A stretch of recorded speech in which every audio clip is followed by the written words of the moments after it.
ఈ ప్రెగ్నెన్సీ టైంలో నాకు తినాలనిపించిన కూరల్లో ఇది ఒకటి.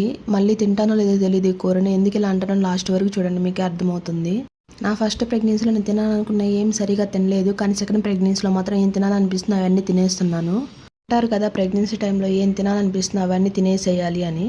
దోసకాయ మునక్కాయ కూర కూడా 2 రోజులు నేను తినాలనిపిస్తుంది. కానీ చేసుకోలేకపోయాను. ఎలా అయినా ఇవాళ చేసుకుని తినేయాలి అని అనుకున్నాను. అలాగే చేసుకున్నాను అనమాట. ప్రెగ్నెన్సీ టైంలో ఏం తిన్నా కానీ వేడి అనేది ఎక్కువ చేస్తుంది. అలా వేడి చేసే వాటిలో మునక్కాయ కూడా ఒకటి. చేస్తుందని ఆగలేం కదా, తినాలి అని కోరిక కలిగినప్పుడు తినాలి. అది అందులో ప్రెగ్నెన్సీ టైంలో. దోసకాయ మునక్కాయ కూరలో ఎండి చేప తినే వాళ్ళకైతే ఎండి చేప చేసుకొని తింటే చాలా బాగుంటుంది. కానీ నాకు ఎందుకు అలా తినాలనిపించలేదు. ఇలాగ దోసకాయ మునక్కాయతోనే తినాలని అనిపించింది. కూరని మా ఆయన మా బాబు తినరు కాబట్టి నాకు నచ్చినట్టు పులుపు కారం అయితే ఎక్కువ వేసుకొని అయితే చేసుకుంటున్నాను. మా ఆయనకి పప్పు పచ్చడి ఉంటే చాలు, సర్వస్వం 3 పూట్లు అదే పెట్టినా తింటాడు.